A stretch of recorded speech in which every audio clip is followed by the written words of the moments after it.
normally or often when we meet a customer, customers come see us here at the museum and we talk about their project, and a lot of these windows in these houses are somewhat standard.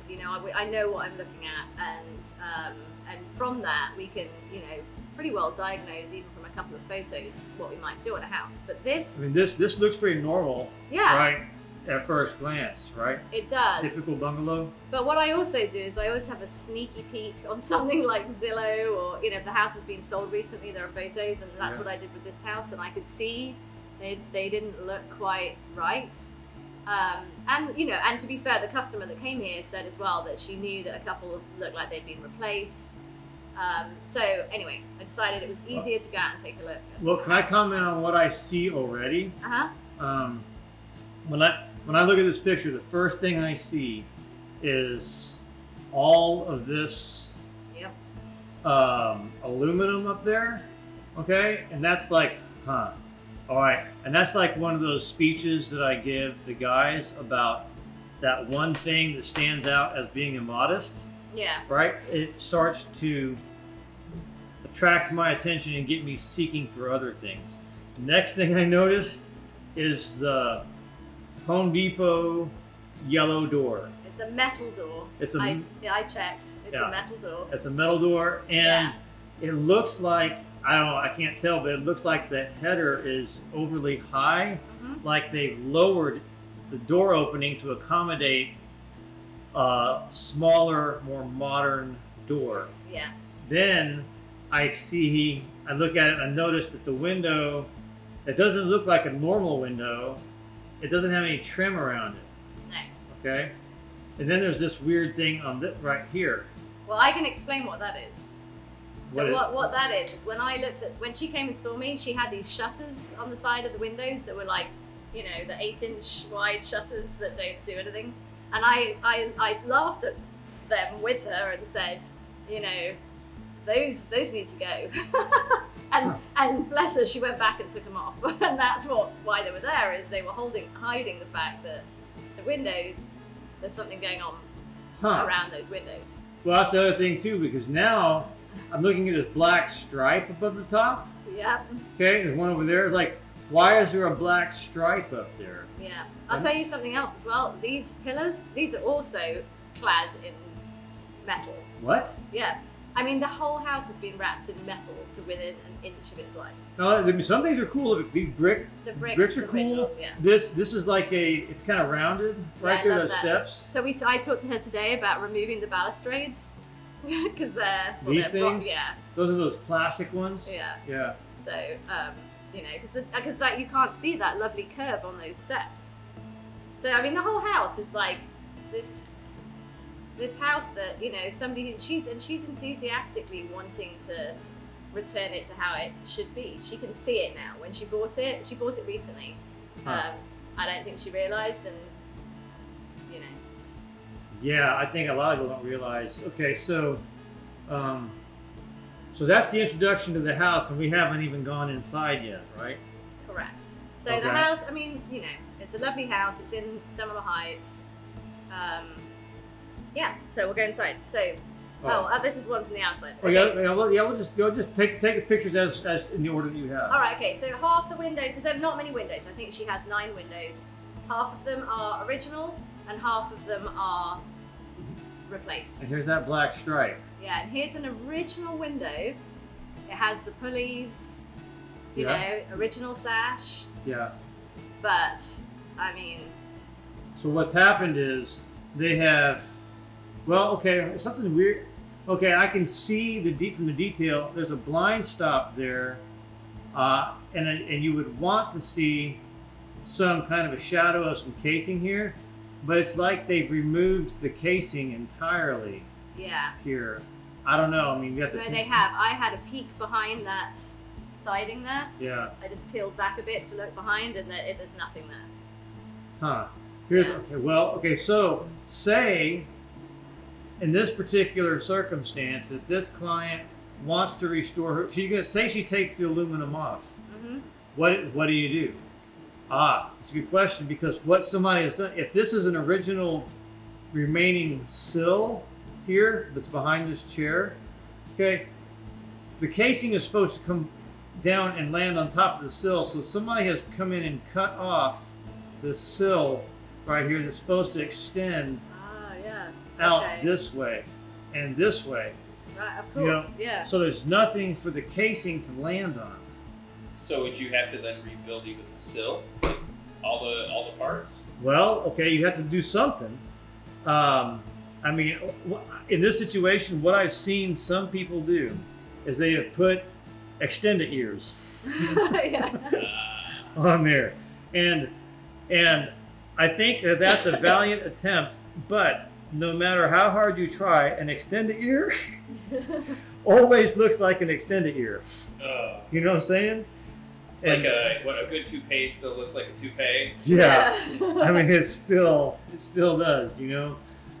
So probably, you know, probably you would have to, you know, either probably have to put something new under there, or figure out a way to put a face on there that somehow blends in, and it's not that easy. So that's really, really interesting. Right. So the other side has this, Because that's not even an original window. That's an aluminum guy. No, I mean from the inside, you still couldn't really tell what was going on, but it looked like there should have been a pair of windows there, just by the size of the opening. But who knows what was originally? No, I think that's a single, because in the so? front of the house, that's like about a 40-inch wide piece of glass, which make a 44-inch sash. I mean, it could even be a 48-inch sash.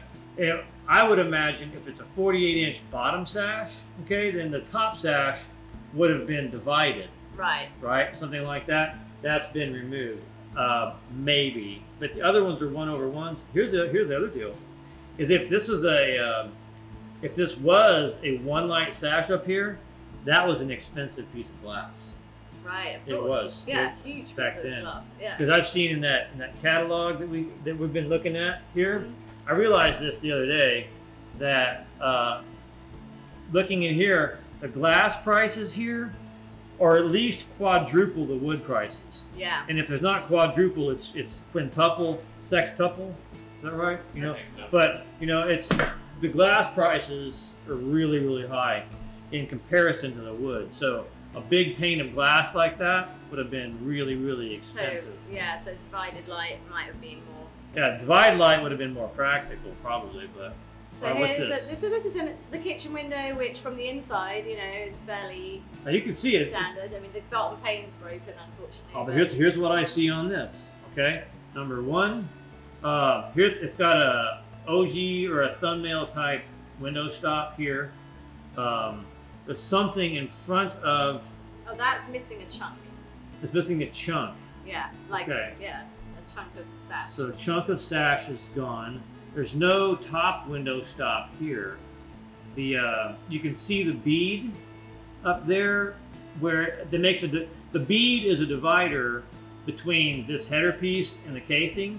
Here, the side casing, to make a nice transition, and it sticks out proud of the casing and the header, so that you're not forced to try to make the header piece and the casing piece line up. Right. Sure. So it's a nice division there. Yeah.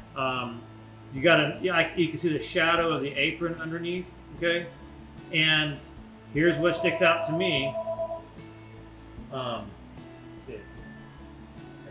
The other thing I see on this is that right there, that looks like that drywall is almost flush with this. It was. So I did, that was one that we were talking about, whether she had this vision in her house that she was going to remove all the paint from the trim, like the baseboards and stuff, which would be amazing, and she wants to try and do it herself. And she was asking about removing the paint from that trim, and with that one, you're right, it literally came flush, like right up to it.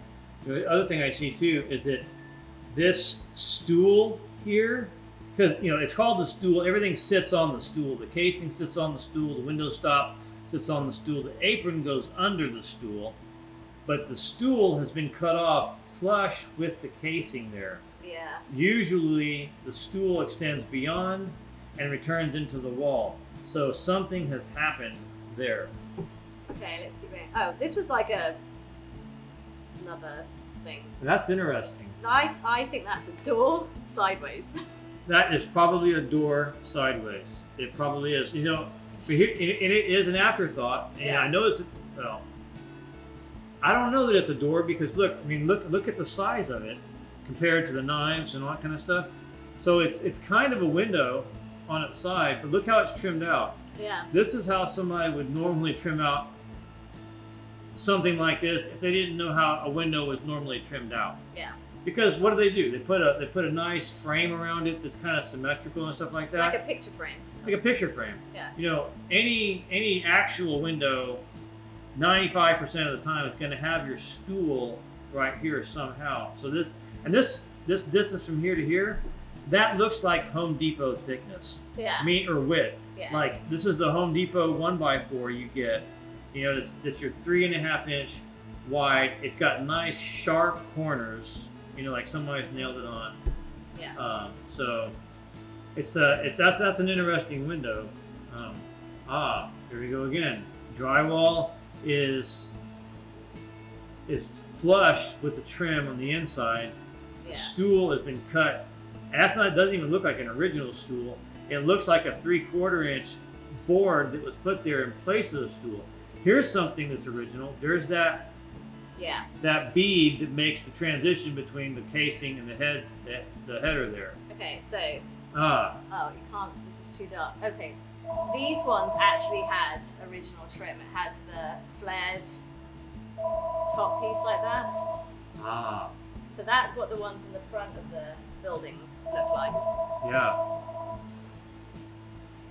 So go on. Yeah. So this one, you know, the trim on this one has the original. Ah, yeah. So this is what you would expect to see. And there were two in the other front room, which I don't think I had photos of, that also had the original this trim. Ah, you know, so here's my theory. Okay. See how it's angled there at the probably Yeah. 10 degrees or something. Okay. You can see the little itty bitty detail of that bead to make the separation between the casing and the header. You've got the actual thickness of a window stool here that protrudes beyond the casing the way that you would expect an apron. Okay. So what I think in those other rooms is the people who put the sheetrock on, they were too lazy to cut around the angle here, and they just cut that off flat, and they cut that off flat, so they can just put the sheetrock on. Line. Yeah. Yeah, I think that's what happened. Huh. So this is another replacement window. Huh. Yeah, so that's weird. There's no sill there whatsoever, and that's a Home Depot 1x4. You can see the knots. Yeah. In it, you know, it might be a pressure treated 1x4, you know, that somebody put on there, and you know, I mean, it's a valiant attempt. Who knows what this thing is?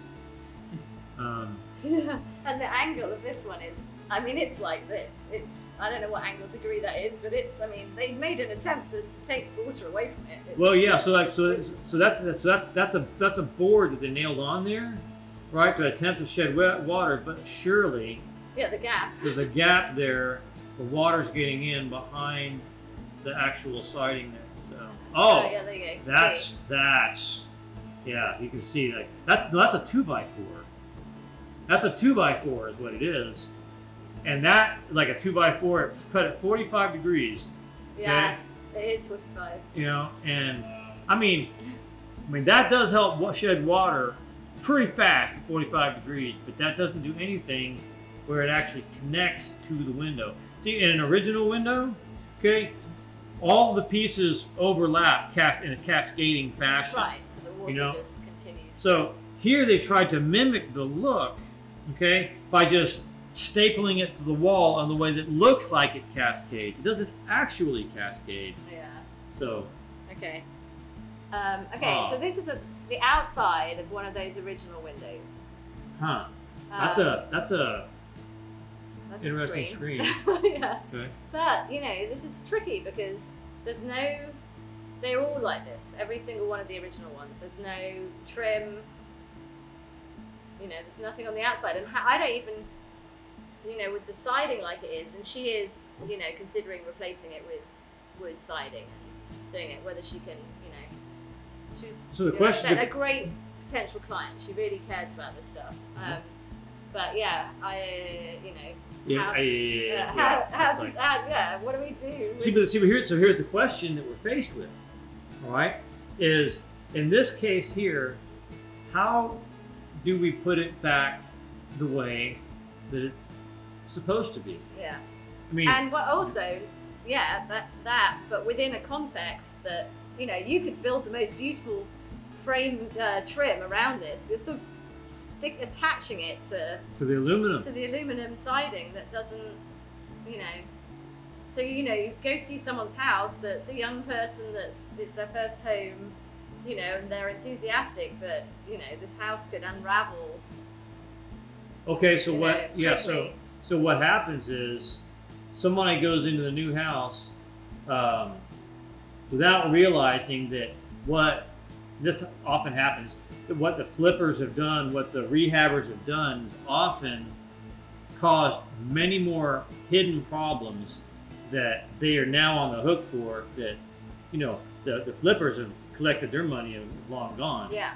You know. Yeah. You know, now people are forced to have to deal with it. Not that this probably wasn't, okay, in the defense of the flippers, this probably was done a long time ago before flipping was even a thing. Yeah, it looks like 80s or, you know, those aluminum windows. But what are you going to do, right, Yeah. with this? I mean, if you're going to put it back the way it was intended, these are really, really good windows. You can see them. There's no rot to speak on them. Oh, every sash that was original was in good shape. There is no reason to build new sash. I mean, you know, they can be restored. Yeah, but what do you do? I mean, there's no ears on this sill whatsoever.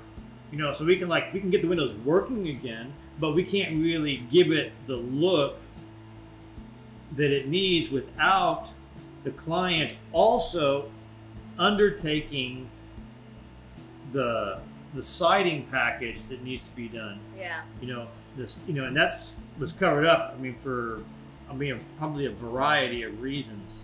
It does always surprise me how many people take metal siding off and have decent siding underneath. I mean, you just don't know, but yeah, it is. It happened to me in the past. Right. You know? Yeah. I mean, in my case, I took off vinyl siding. Right. Off, you know, of our house, and everything was intact. I mean, it needed to be painted, it needed to be scraped, and all that kind of stuff. But I mean, that's the best stuff you can get. I mean, you know, you can't get that quality anymore. Yeah. You know, and so. But I bet if she takes that off, it's going to be really nice. And is it going to need work? Yeah, it's going to need work no matter what you do. Yeah. You know, but it will. How do you say? It will be every bit as good as that aluminum. Yeah. You know, if not better. Yeah. You know, so you know. And what problem would she have to deal with first? The siding first, or the windows, which would be the better to attack? Well, they both kind of happen hand in hand, because when you're talking about the siding or the windows, what you're really talking about is the exterior envelope that's designed to shed water away from the house, right? Yeah. And so they work together as a team. You know, you can't have the quarterback show up who doesn't have his, you know, linemen and all that kind of stuff. And you know, it's all part of a package. And you know, the siding actually has to come in first, and then the window casing overlaps that. But that's how you finish the siding, right? You finish the siding by putting your window trim on. Yeah. And it all kind of works together, you know, and cascading again, you know, because actually up top, you know, your siding works together with your window trim at the top, because the way that the house fabric, you know, external fabric evolved was, you know, you had the siding and the trim would go over the siding, right? But then you had this header piece there that actually tucked up under the siding to get the water shedding off to begin with. So, I mean, they work together. So as the siding is going up, the window trim is going on. Right. And the carpenter who knows all about stuff like this, who doesn't really exist anymore, is weaving all that together into a system that provides longevity for the house. Right. And you take all that off, you know, then you're forced to use caulk. Yeah. right? Yeah. You know, and other things. So, Yeah. So what's next on this? Is this the last That's picture? it. That's the last photo I have. So what is she looking what's, for? What's next is, you know, she wants someone that's going to come in and she either wants to work on her windows herself or have us, you know, put them back to how they were originally. And so, you know, that sounds like, on the face of it, an easy question, but I knew from, you know, looking at them and then obviously talking to you that it's not an easy. Well, I think people need to know how complicated these jobs can be because of circumstances that were created long ago in the name of maintenance-free type ideas. You know, because what are you going to do now? Yeah. You know, I mean, maintenance-free, kinda. Yeah. You know, yeah. Maintenance-free in the sense of, okay, well, I don't really have to do anything to my aluminum siding, but what if it's just freaking ugly? Or if there's water getting behind it, you wouldn't know. You wouldn't know. Because I mean, at least wood you can see when there's a problem. Yeah, that's the great thing. Yeah, it reveals the problem to you. Whereas there could be all kinds of water getting in behind this. And you have no idea. I don't think people realize at the turn of the century these little buildings were actually like archetypal.